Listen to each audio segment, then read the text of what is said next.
என்ன மக்களே, இப்ப நான் சொல்ல போற விஷயத்த கேட்டா உங்களுக்கே ஒரு நிமிஷம் அப்படியே அதிர்ச்சியாகி போயிடுவீங்க. நீங்க எல்லாரும் உங்களுடன் ஸ்டாலின்னு சொல்லி உங்க பிரச்சனைக்கு ஒரு தீர்வு கிடைக்கும்னு நம்பி கொடுத்த மனுக்கள் ஒரு ஆத்துல மிதந்து போனா எப்படி இருக்கும்? அதத்தான் இப்ப நம்ம கண் முன்னாடி நடந்திருக்கு. வாங்க மக்களே, என்ன ஏதுன்னு கொஞ்சம் விலாவரியா பார்க்கலாம்.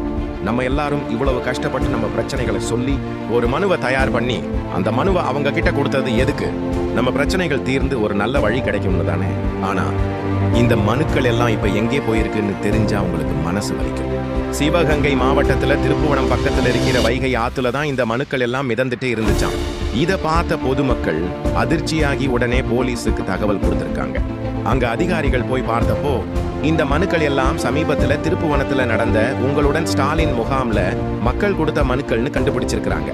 இதுல முக்கியமா கிட்டத்தட்ட 20 கிராமங்கள்ல இருந்து வந்த மக்கள் பட்டா மாறுதல் பிரச்சனையில் இருந்து அடிப்படை வசதிகள் வரைக்கும் நிறைய மனுக்களை கொடுத்திருக்காங்க.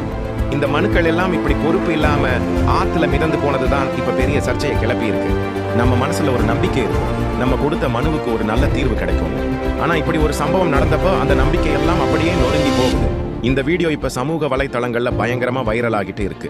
இதை பார்த்த அண்ணா திராவிட முன்னேற்ற கழகத்தின் இணை ஒருங்கிணைப்பாளரும் முன்னாள் முதலமைச்சருமான எடப்பாடி கே பழனிசாமி இது ஆளுங்கட்சி அலட்சியம்னு கடுமையான குற்றச்சாட்டை வச்சிருக்காரு.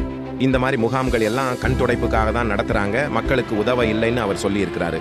சரி, இந்த விஷயம் மாவட்ட ஆட்சியர்க்கா பொற்கொடிக்கு அதுக்கு போனதும் அவங்க இதுக்கு ஒரு விசாரணைக்கு உத்தரவு போட்டிருக்காங்க.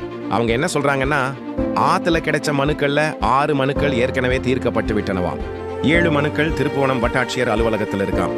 இருந்தாலும் இந்த மனுக்களோட நகல் எப்படி வெளியில போச்சுன்னு விசாரிக்கிறாங்க. இந்த சம்பவத்துக்கு யார் பொறுப்புன்னு கண்டுபிடிக்க திருப்புவனம் வட்டாட்சியர் அலுவலக ஊழியர்கள் கிட்டையும் அதிகாரிகள் விசாரிக்க போறாங்களாம். இதுக்கு பொறுப்பானவங்க மேல கடும் நடவடிக்கை எடுக்கப்படும்னு ஆட்சியர் சொல்லியிருக்கிறாங்க. நம்மளோட நம்பிக்கை, நம்மளோட உழைப்பு, நம்மளோட எதிர்பார்ப்பு எல்லாத்தையும் இப்படி காத்துல பறக்க விட்டு ஆத்துல மிதக்க விட்டு இருக்காங்க. இதை பார்த்தா உண்மையிலேயே மனசுக்கு ரொம்ப கஷ்டமா இருக்கு மக்களே. இந்த மாதிரி பொறுப்பற்ற தனம் நம்ம அரசாங்கத்துக்கு நல்ல பேர் வாங்கி கொடுக்காது. இப்படி ஒரு சம்பவம் நடந்தப்போ ஒரு சாதாரண மனுவை நம்பி போன நம்ம நிலைமை என்ன ஆகும்? இந்த மாதிரி சம்பவங்கள் நடந்தா நம்மளோட பிரச்சனைகள் எப்படிதான் தீரும்?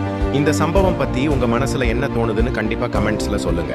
இந்த வீடியோ உங்களுக்கு பிடிச்சிருந்தா ஒரு லைக் போடுங்க, உங்க நண்பர்களுக்கும் ஷேர் பண்ணுங்க. மறக்காம நம்ம சேனலை சப்ஸ்கிரைப் பண்ணிடுங்க மக்களே. அப்பதான் நான் போடுற அடுத்த வீடியோ உங்களுக்கு உடனே வந்து சேரும். நன்றி.